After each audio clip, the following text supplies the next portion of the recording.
할렐루야. 자, 우리 옆에 분 뒤에 분 인사하겠습니다. 당신을 위해 주님이 오셨습니다. 오셨습니다. 네, 주님이 오셨습니다. 네, 그것을 다른 표현으로 하면 오늘 말씀의 제목이겠죠.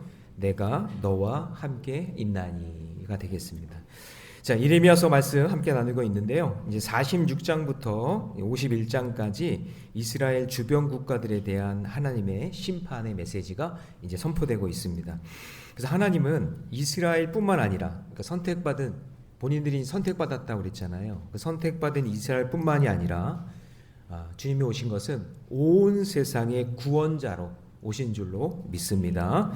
그래서 하나님께서는 예수님을 이 땅에 보내주신 이유는 우리가 사도행전에서 우리가 함께 살펴본 것처럼 복음이 민들레 씨앗 홀씨같이 되어서 예루살렘과 온 유대와 사마리아와 땅끝까지 이르러 지금 이 대한민국 땅에 저와 여러분을 위해서 그 복음의 씨앗이 여기까지 왔고, 나만 구원받는 것이 아니라 우리 교회만 구원받는 게 아니라 온 인류를 구원하시기 위해 이 땅에 오신 것이라는 사실을 믿으시기 바랍니다.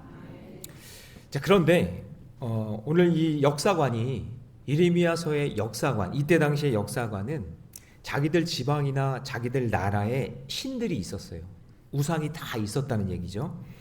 그래서 살펴보면 블레셋 같은 곳에는 다곤신이 있었고, 그리고 암몬에는 그모스신, 모압에는 몰렉신, 시돈에서는 이사벨, 여러분 기억나시죠? 바알과 아세라신, 그리고 애굽 같은 나라는 거대 나라잖아요. 그런 나라에는 엄청난 잡다한 신들을 모시고 살았습니다. 그러니까 온 인류를 구원하신 그 전능하신 하나님, 그 하나님을 바라봐야 되는데 그걸 알지 못하고 무지하니까 각 지역마다, 지방마다, 가정마다 섬기는 우상들이 다 있었다라는 것이죠. 그런데 예레미야 46장에서 하나님이 이런 지역신이 아니라 온 세계, 온 우주의 하나님이라는 것을 선포하시는 겁니다. 그래서 그들을 심판하시겠다는 얘기예요. 이스라엘 백성만 심판하는 게 아니라 거기 있던 모든 나라들, 너희들이 두려워하든 아니면 그 이웃에 있든 그 모든 사람들이, 모든 나라들이 심판의 대상이고, 하나님은 예루살렘, 이스라엘뿐만이 아니라 온 인류의 하나님이시라는 것을 강력하게 말씀하고 있는 겁니다. 이것을 조금만 확장해서 적용해 보면 믿는 우리들만 주관하시는 것이 아니라 믿지 않는 사람들도 하나님은 주관하고 계시다는 사실, 그 사실을 우리에게 보여주시는 거죠. 그래서 우리의 착각은 이런 거죠. 다 나 중심으로 생각하잖아요. 나만 구원받고 우리만 잘 되면 된다는 식의 사고방식이 있단 말이죠. 근데 저는 그 충분히 이해합니다. 저도 그런 구석이 있으니까. 그런데 그렇게만 생각하면 우리 하나님은 너무나 속 좁은 하나님이고 작은 하나님이고 그런 하나님이 아니시란 얘기죠.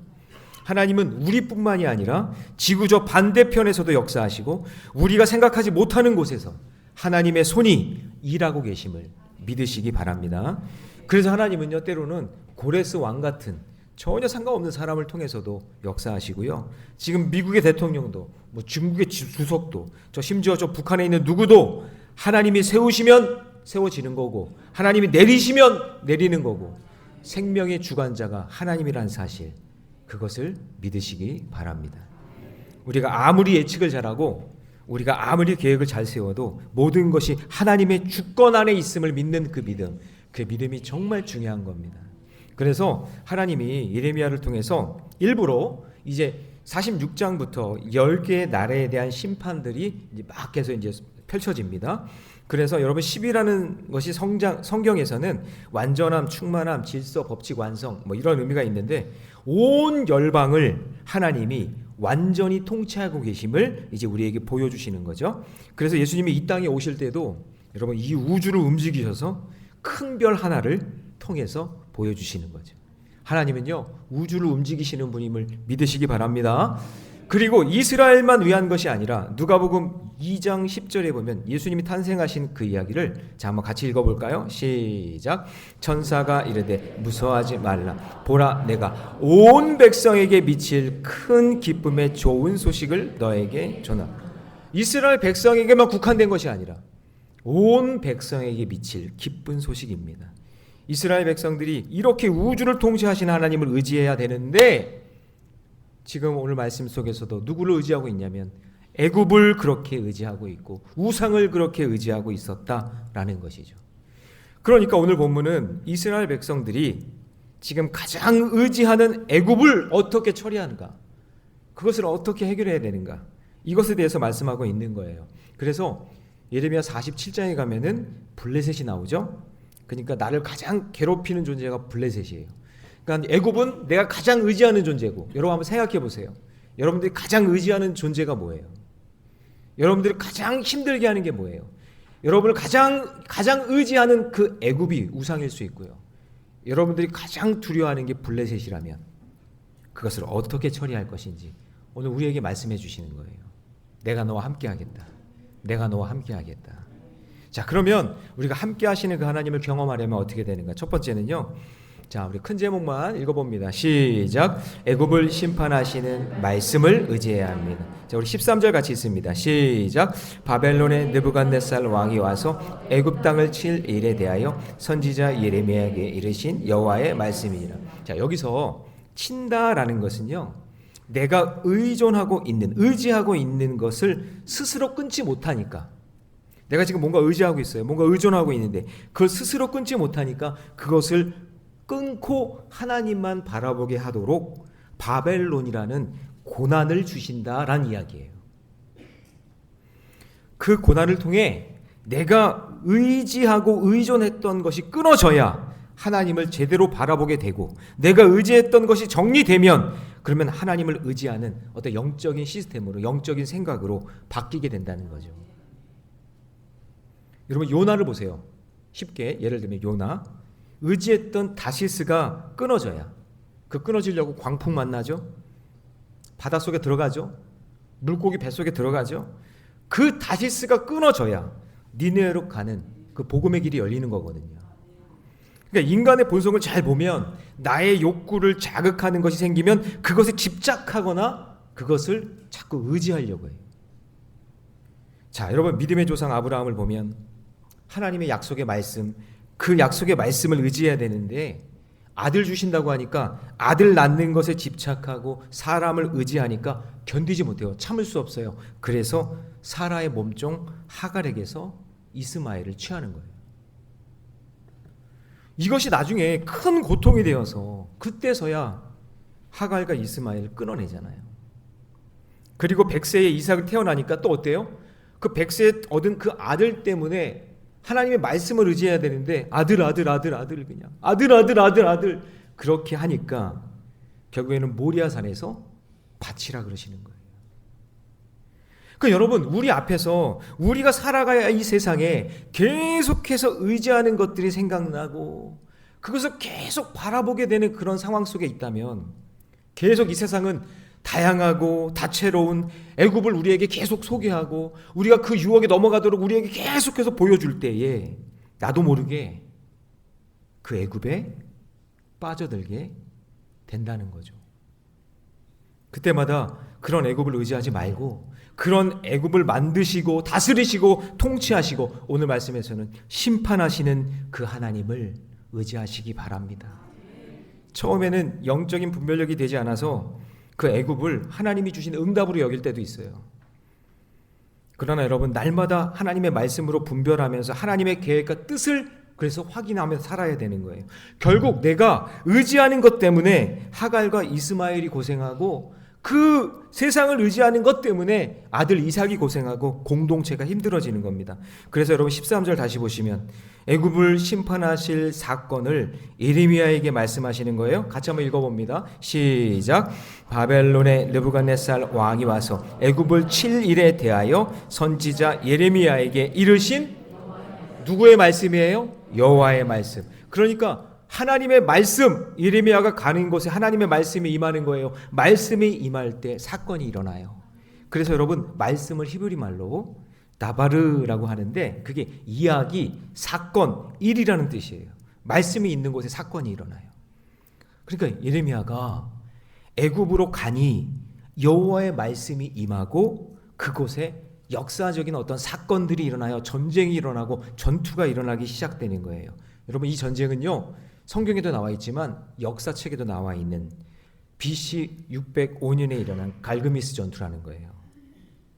이 당시에 최고로 강한 나라가 애굽이고, 그리고 그 전에 강한 나라가 아수르인데, 그런데 작은 해안가에서 시작한 바벨론이 점점 강해지더니 바벨론을 이기고 아수르를 이기게 되는 사건이 되는 거예요. 이 땅에 애굽이 무슨 생각을 했냐면, 이때에 어라, 저 바벨론 저게 뭔데 우리를 이렇게 공격해? 저거 가만 놔두면 안 되겠는데? 라고 생각을 하고 이 애굽의 바로 느고가 아수르를 도와서 갈그미스까지 군사력을 최대한 이끌고 갈그미스까지 올라갑니다. 그런데 바벨론의 느부갓네살 왕이 아수르와 애굽의 연합군을 이깁니다. 그 갈그미스 전투에 대해서 중동의 패권의 신생 바벨론으로 옮겨가고 역사의 주관자가 하나님이라는 사실을 보여주는 거예요. 그럴 때 우리가 여기서 보면 바벨론 잘 싸우네, 바벨론 능력 있네, 그게 아니라 최대 강대국인 애굽과 2인자인 아수르 연합군을 바벨론이 이기게 하신 분이 누구시라는 얘기죠? 하나님이라는 걸 우리가 봐야 된다는 거죠. 그래서 여러분, 우리는 애굽을 의지하는 것이 아니라 애굽을 심판하시는 하나님의 말씀을 의지하며 사시기 바랍니다. 자, 적용 질문 드립니다. 말씀이 들리지 않게 만드는 나의 애굽은 무엇입니까? 여러분, 지금 내가 의지하는 것으로 인해서 하나님 앞으로 더 가까이 나아가는 것을 지금 방해하는 게 있다면, 하나님을 만나고 하나님 말씀대로 살아가야 되는데, 그런데 그것 말고 그걸 자꾸 방해하는 애굽이 있다면 여러분 한번 떠올려 보세요. 그것이 사람일 수도 있고, 환경이고, 내 욕심이고, 불안이고, 중독이고, 혹시 내려놓기 어려운 익숙한 나의 자리일 수가 있어요. 내가 의지하는 애굽을 끊어내고 애굽을 통치하시고 다스리시고 심판하시는 하나님의 말씀, 그 말씀을 의지하는 저와 여러분이 되시기를 주님의 이름으로 축원합니다. 자, 두 번째, 하나님이 함께 하시는 것을 경험하려면요, 눈에 보이는 것에 속으면 안 됩니다. 자, 하나님은 이스라엘이 너무 애굽을 의지하니까 하나님만 바라보라고 바벨론을 막대기로 사용하시는 거예요. 그래서 애굽을 심판하세요. 자, 17절로 같이 한번 읽어봅니다. 시작. 그들이 그곳에서 부르짖기를 애굽의 바로 왕이 망하였도다. 그가 기회를 놓쳤도다. 여기서 그곳은 바로 갈기미스 전투겠죠. 거기서 망한 거예요. 사실 여러분, 인간의 눈으로 보면 애굽은 진짜 대단해 보였어요. 그래서 그 갈기미스 지역에 그 출토된 그 유적을 보면은요, 그때 말이 나오고요, 기병이 나오고요. 그때 이 병거는 전차를 이야기합니다. 최강이에요, 최강.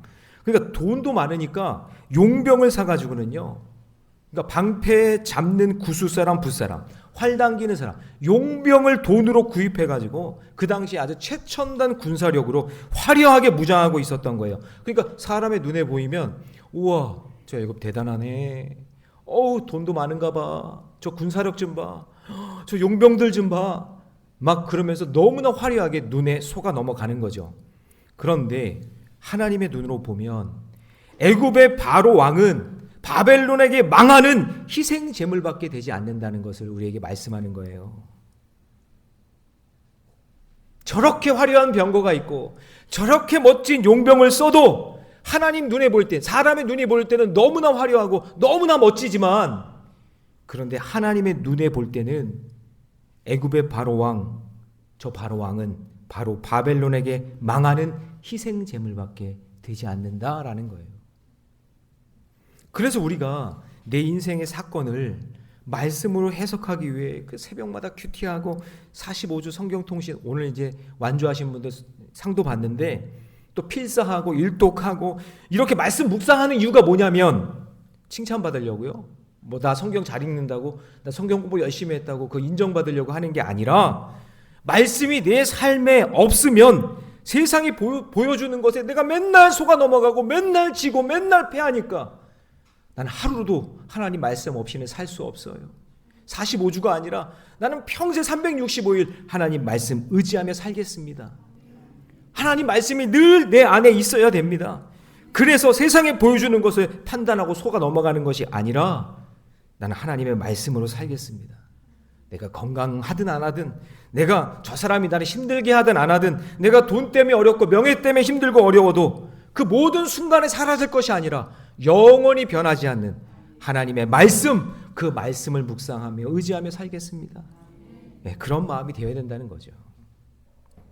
말씀으로 창조하신 하나님의 능력이 임하면 여러분에게 창의력을 하나님이 주셔서 좋은 아이디어도 주실 줄로 믿습니다. 분별할 수 있는 지식도 지혜도 하나님이 주실 줄 믿습니다.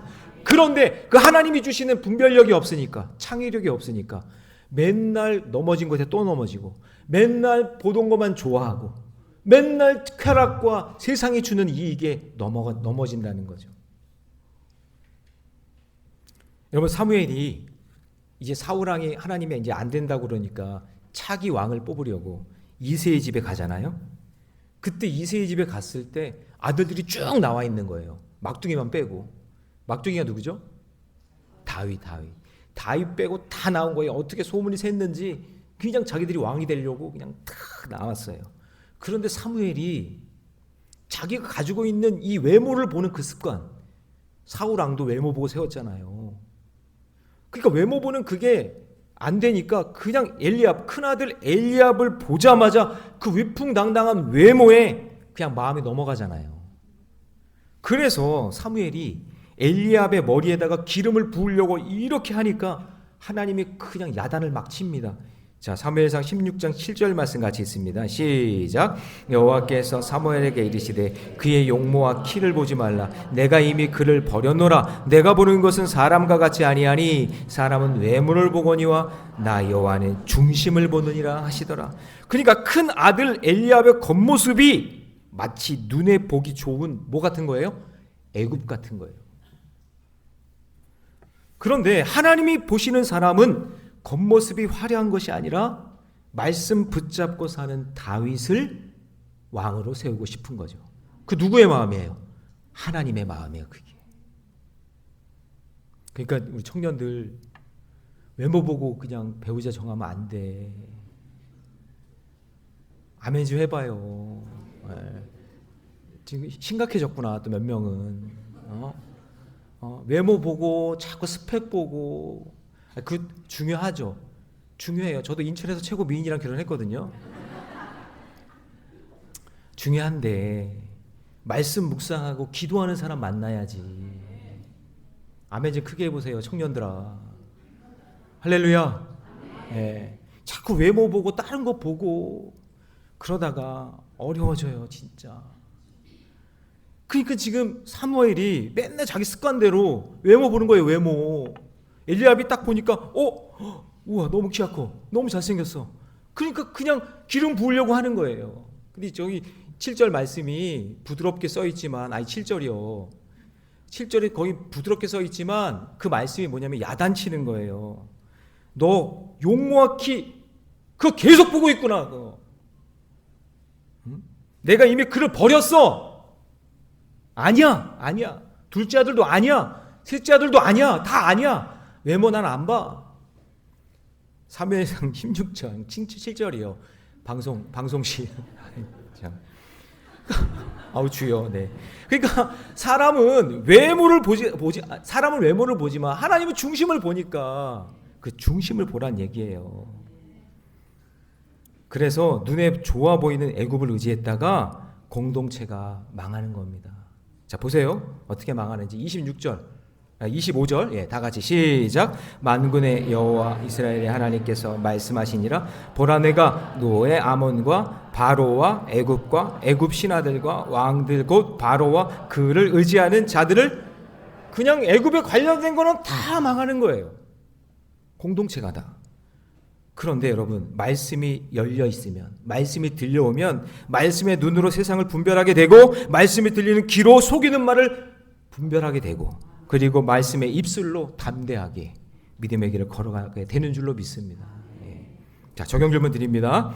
무엇을 결정하기 전에 매일 주시는 말씀으로 영안을 열고 있습니까? 눈에 보이는 것은 다 속일 수 있어요. 여러분, 눈에 보이는 건 다 속입니다. 언제나 하나님의 말씀으로 영적으로 깨어있는 우리 모래내교회 모든 성도들이 되시기를 주님의 이름으로 축원합니다. 자, 마지막 세 번째, 함께 하시는 하나님 경험하려면요, 회복의 은혜를 믿어야 돼요. 자, 우리 27절, 28절이 되게 중요한데 우리 27절 말씀 같이 있습니다. 시작. 내 종 야곱아 두려워하지 말라. 이스라엘아 놀라지 말라. 보라, 내가 너를 먼 곳에서 구원하며 내 자손을 포로된 땅에서 구원하리니 야곱이 돌아와서 평안하며 걱정 없이 살게 될 것이라. 그를 두렵게 할 자가 없으리라. 자, 여러분 보세요. 갑자기 호칭이 이스라엘에서 야곱으로 바뀌는 것을 보게 됩니다. 그죠? 바뀌어요. 원래 여러분 창세기 32장에서 야곱이 천사와 씨름한 후에 하나님께서 사실은 진 거거든요. 환도부 부러져가지고 진 건데 하나님께서 이름을 바꿔줘요. 뭐로 바꿔주냐면 이스라엘로 바꿔줘요. 그런데 내 종 야곱아이라고 말하는 이 말 속에 지금 28절에서도 계속 반복해서 부르시거든요. 그렇다면 이전에 사기꾼이었던 이름 야곱, 패배자였던 야곱, 도망자였던 야곱, 그때 시절로 돌아가라는 말일까요? 아니, 애써서 이름을 바꿔주셨거든요, 이스라엘로. 그런데 지금 와서 또 야곱이라고 부르시는 이유가 뭘까? 여러분, 그게 아니라 하나님은요, 다시 관계를 정립하고 싶으신 거예요. 자, 여기서 내라는 말은요, 소유와 보호를 상징하는 말이에요. 그러니까 뭐예요? 너 내 거야.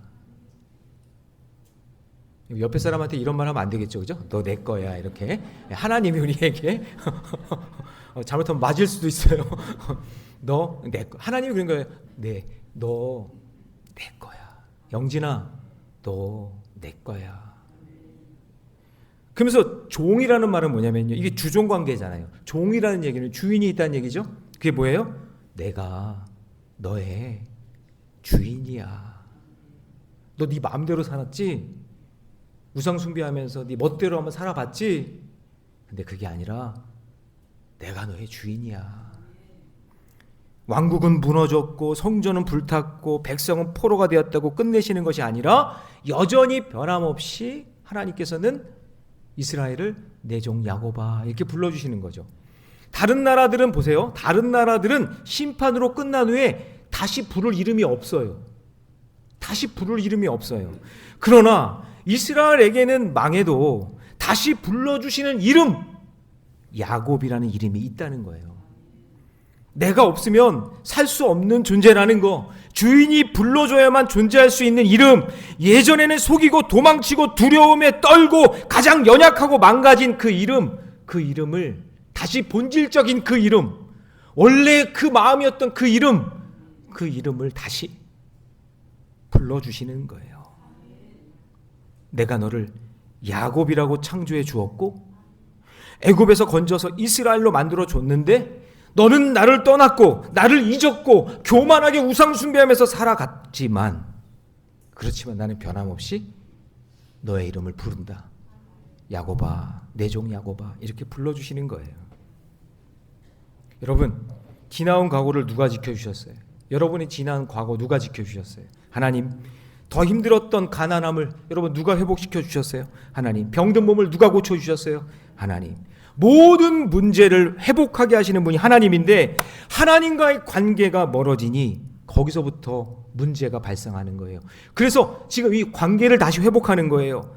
반대로 말하면 이런 거죠. 하나님과의 관계 회복이 나의 문제 회복하는 가장 중요한 방법이라는 거죠.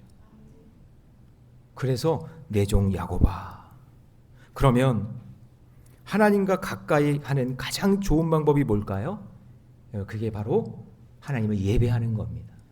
믿으십니까? 예배하는 거예요. 그래서 여러분 야곱이 살 길이 막막할 때 그 약복강 나루토에서 그냥 더 이상 피할 곳이 없으니까 하나님 앞에서 숨김없이 그냥 씨름하면서 환도뼈가 부러지고 했던 그 자리가, 매달렸던 그 자리가 예배의 자리예요.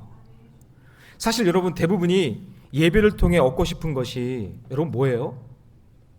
예배를 여러분 드리면서 얻고 싶은 게 뭐예요? 은혜 받는 거요? 예, 어떤 분은 그래요. 또 말씀 듣고 뭐 깨닫는 거요? 그럴 수도 있어요. 기뻐하고 위로받는 거. 예, 그게 하나님 예배할 때 내가 예배를 통해서 얻으려고 하는 것일 수 있어요. 아니면 내 인생이 만사형통되는 거, 내 문제가 다 해결되는 거, 그게 예배라고 생각할 수 있어요. 그렇지만 여러분, 예배의 깊은 의미는, 자 여러분 잘 들어보세요. 예배의 깊은 의미는 하나님과 관계가 회복되는 거예요.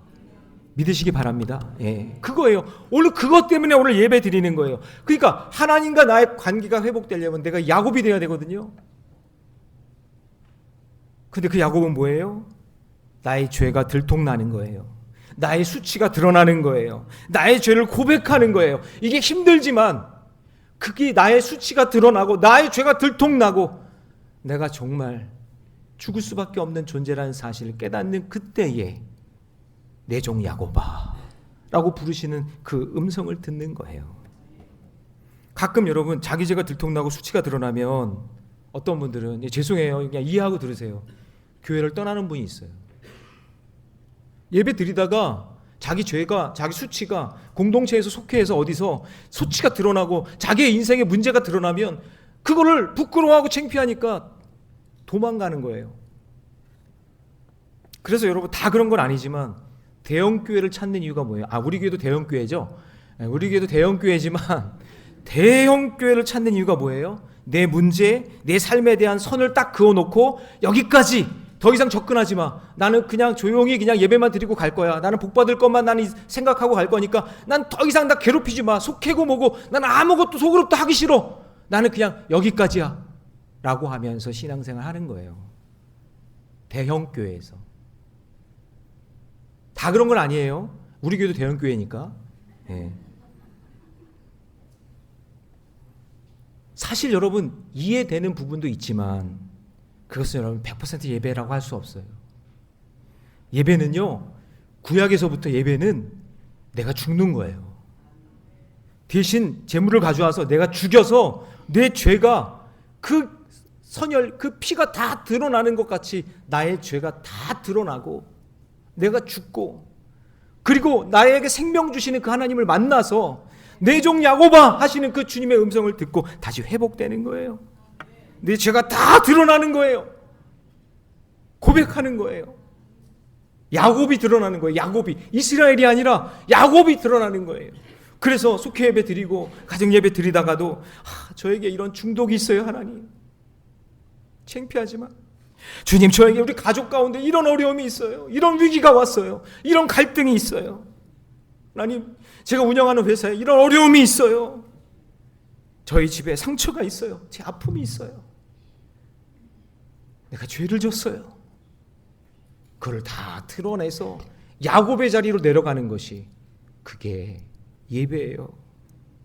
그래야 형 예서를 끌어안고 서로 울면서 용서하면서 회복이 일어나고 거기서부터 부흥이 일어나는 거예요. 그러니까 여러분 부흥의 해석은요, 하박국에 한 번 나오잖아요. 그 부흥은 사람이 많아지는 게 부흥이 아니에요. 내 개인의 심령이 죄를 깨닫고 하나님을 직면하고 하나님을 만나서 내가 야곱이었구나, 내가 본질상 죄인이구나, 내가 하나님 없으면 살 수 없구나, 그거를 깨닫는 것이, 그것이 부흥이고 그것이 예배예요. 심판의 회복 한복판에서 이스라엘이 아니라 야곱이라고 부르신다는 것은 너희가 지금 이 모습이라도 나는 너를 포기하지 않고 나를 회복시키겠다라는 하나님의 사랑의 표현이 내 종 야곱이에요. 아니 이스라엘로 불러놓고는 하나님과 싸워 이겼다고 칭찬할 때는 언제고 다시 야곱으로 부르네? 그게 아니라 진짜 인간 대 인간이 아닌 진짜 죄인 대 창조주이신 하나님이 만나는 그 사건이 일어나는 그곳이 예배라는 거죠. 그래서 이 말의 뜻은 이런 거예요. 지금 너희는 종처럼 끌려가고 있지만 넌 내 거야. 넌 나와 함께 할 거야. 나 너 포기하지 않아. 내 종 야곱아. 포로 상태는 신분이 아니라 상황일 뿐이고 여전히 하나님은 너를 내 종 야곱아. 여러분 이게 사라지지 않는 정체성이거든요. 그것을 우리를 불러주신다는 사실을 믿으시기 바랍니다. 그래서 하나님은요, 먼저 회복시키고 나서 부르시는 게 아니라 지금 부르심 자체가 회복의 시작인 줄로 믿습니다. 내 종 야곱아, 내 종 야곱아 하는 그 부르심에 여러분의 이름이 거기에서 부르심을 받고 있다면 오늘 그 자리가 회복의 자리고 그 자리가 치유의 자리고 그 자리가 하나님 만나는 자리인 줄로 믿습니다. 그래서 내 종 야고바 이 표현은요, 무시하는 말도 기분 나쁜 말도 아니라 오히려 잿더미 위에서 살리시는 하나님의 은혜를 경험하는 시간임을 깨닫게 되시기 바랍니다. 사실 지금까지 이스라엘 백성들의 모습은요, 솔직하게 배은망덕했어요. 고난 중에도 하나님은 찾지 않아요. 그런데 하나님은 거기서 관계를 끝내시는 것이 아니라 다시 회복시켜 주시겠다고 우리에게 말씀해 주세요. 그럼 여러분, 오늘 저와 여러분들이 받아야 될 은혜는 그냥 간신히 겨우 구원받는 은혜가 아니라 끌려가는 상황 속에서도 날마다 충만한 은혜, 흘러넘치는 은혜, 값없이 주시는 그 은혜, 나를 내 종 야고바라고 불러주시는 그 은혜를 구하며 사는 저와 여러분 되시기를 주님의 이름으로 축원합니다. 이제 말씀을 정리하겠습니다. 하나님께서 성경에 보면 내가 너희와 함께 있겠다고 말씀하시면 그 뒤에 꼭 붙어 나오는 말이 있어요. 그게 뭘까요? 두려워하지 말라. 자, 제가 하얀 글씨 읽을 테니까 여러분 노란 글씨 읽으세요. 내가 너와 함께 하리라. 네, 다시요. 내가 너와 함께 하리라. 네, 이 말이 꼭 나와요. 성경에 보면. 그러니까 우리 28절도 한번 볼까요? 같이 읽습니다. 시작. 여호와의 말씀이라. 내 종 야고바 내가 너와 함께 있나니 두려워하지 말라. 내가 너를 흩었던 그 사람들도 다 멸할지라도 너는 사라지지 아니하리라. 내가 너를 법도대로 징계할 것이요 결코 무죄한 자로 여기지 아니하리라 하시니라. 자, 그런데 여러분 사실 우리 너무 두렵잖아요. 저도 가끔 두려움이 밀려와요. 두려워하지 말라. 뭐 어떤 분이 그러더라고요. 성경에 365번 나와 있다고. 근데 죄송해요. 365일 맨날 두려워요. 지금도 설교하는데 저 두려워요. 다리 떨고 있는 거 안 보이시죠? 지금 설교하면서도 지금 두려워요. 이걸 어떻게 감당할까? 이 말씀을 어떻게 전할까? 아니 365일 두려워하지 말라고 365번 나왔는데, 아니 나를 보니까 맨날 두려운데 365일 두렵거든요. 그리고 여러분 성경에 보니까 골리앗 쓰러뜨린 다윗도 사울 때문에 두려워서 피해 다니잖아요. 바알 선지자 850대 1로 싸워가지고 이겼던 엘리야도 이세벨 여자 때문에 두려워가지고 벌벌 떨잖아요. 도망가잖아요. 예수님은요, 예수님도 골고다 언덕에서 그 십자가 때문에 두려워하시잖아요. 그 밖에도 그냥 두려움에 휩싸여 있는 사람들이 너무나 많은 거예요. 내 종 야곱 같은 존재들이 너무나 많아요, 성경 속에. 그럼 여러분, 이런 사람들은 믿음이 없는 걸까요? 믿음이 없어서 두려워 떠는 거예요? 에이, 다윗 믿음 없네, 두려운 거 보니까. 엘리야 믿음 없네, 두려운 거 보니까. 목사님 덜덜 떨고 있네요. 아유, 목사님도 믿음 없네. 그런 건가요? 그게 아니라 두려워하지 말라 이런 말씀은요, 두려움이 없어지는 게 아니라 하나님이 나와 함께 있으니 두려워도 괜찮아, 그 얘기예요.